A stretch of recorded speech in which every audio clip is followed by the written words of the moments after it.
نحن والقرآن، وذلك لفضيلة الشيخ إبراهيم شيخ محمد. يقول الله تعالى في محكم كتابه: أفلا يتدبرون القرآن أم على قلوب أقفالها.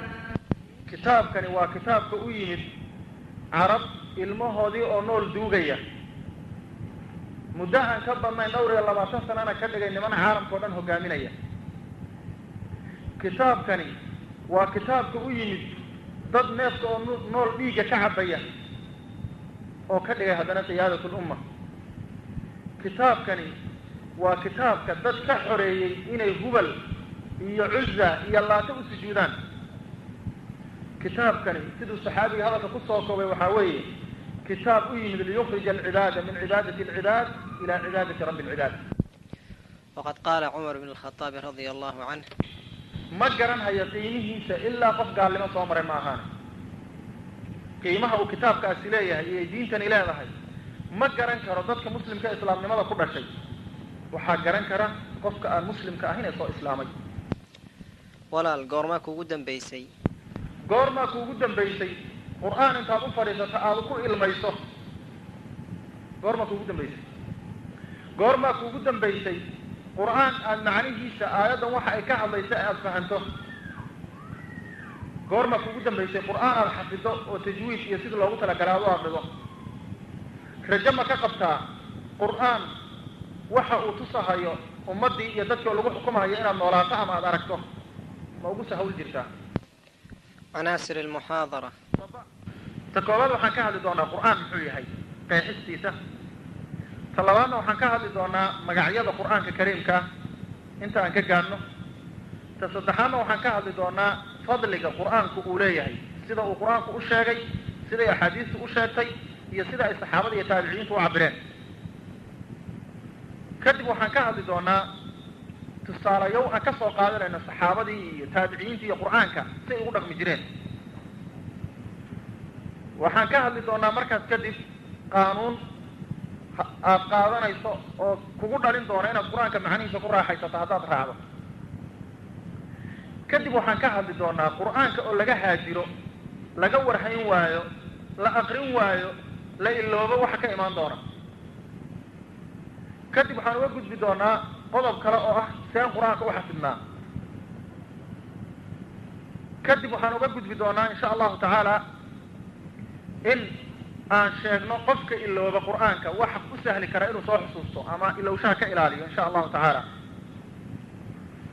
kadibna waxaan ka hadli doonaa qur'aanka qaybo kamida oo si gaar ah ay adilla iyo axaadiis ugu soo arooreen in si gaara loo aqriyo. kadibna waxaan ka hadli doonaa haddii ilaahay yidhaahdo jadwalkaa la idiin qaybiyey, waraaqdaa la idiin qaybiyey oo ay ku qoran tahay sida bal qofka raba qur'aanka inuu xafido ama waqtigiisa uu ka faa'iidaysto sida uu raaci lahaa.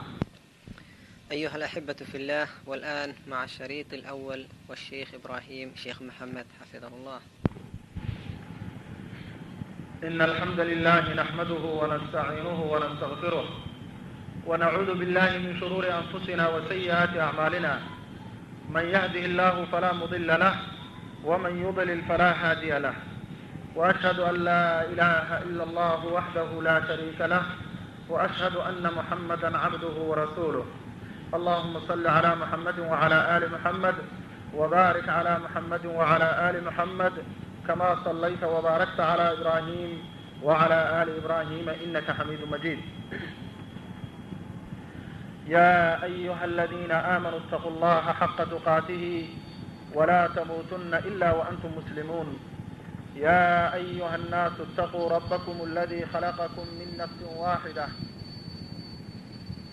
يا أيها الناس اتقوا ربكم الذي خلقكم من نفس واحدة وخلق منها زوجها وبث منهما رجالا كثيرا ونساء. واتقوا الله الذي تساءلون به والأرحام إن الله كان عليكم رقيبا. أما بعد، أفلا يتدبرون القرآن ولو كان من عند غير الله لوجدوا فيه اختلافا كثيرا. ألف لام را كتاب أنزلناه إليك لتخرج الناس من الظلمات إلى النور بإذن ربهم إلى صراط العزيز الحميد. إن هذا القرآن يهدي للتي هي أقوم ويبشر المؤمنين الذين يعملون الصالحات أن لهم أجرا كبيرا. إخواني، إن شاء الله تعالى وقتك كوبنا نوصى الصعودة وحان كهذا دونا كتاب الله المنزل، كتاب إلهي القرآن الكريم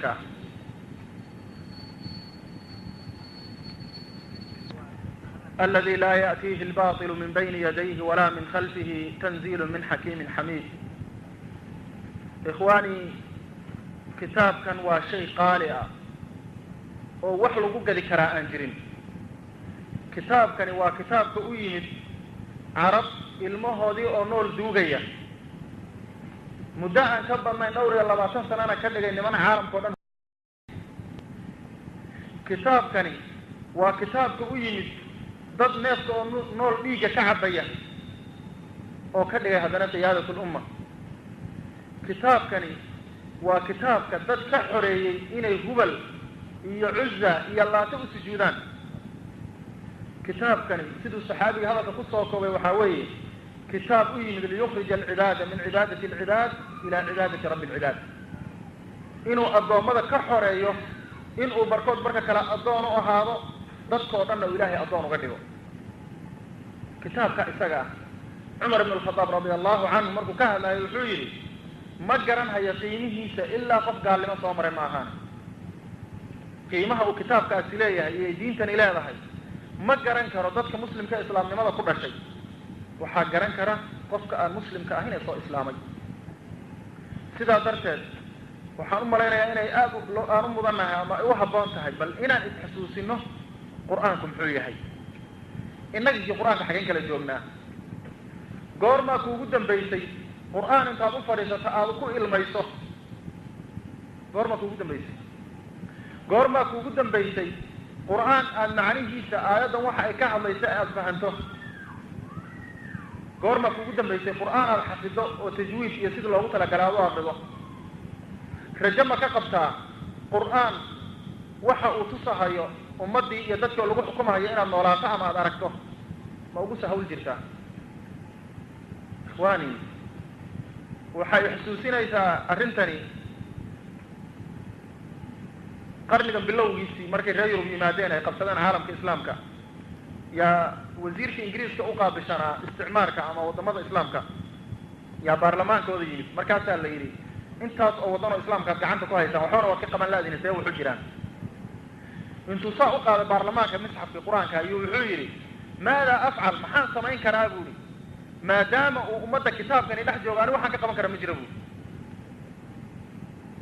inta uu joogo buuri kitaabkaas 114 suuradood ay ku qoran tahay wax allaale waxaan ka qaban kara ma jira buuri ummaddaas.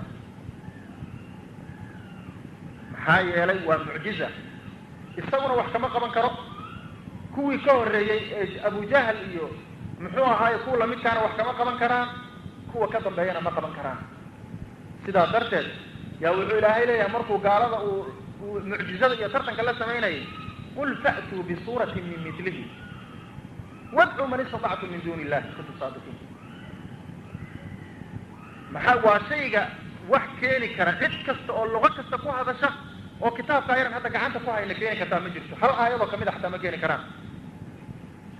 sidaa darteed waxaan haysanaa wax haniimo ah, wax lagu tilmaami karo kanzi, laakiin aynaan ogeyn inuu kanzi yahay. qur-aanku innaga maanta agteena muxuu ka joogaa? isagoo goor badan buu guriga dhex yaallaa. maalintii la yidhahdo qof baa geeriyooday inta lasoo saara in lagu dul akriyo hadday ahayd.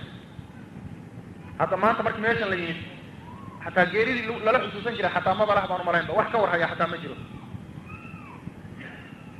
ikhwaani, hada alkitaab waa kitaabka uu nabi maxamed sala allahu calayhi wasalam muddo 22 sano gudahooda uu caalamka o dhan ku bedelay.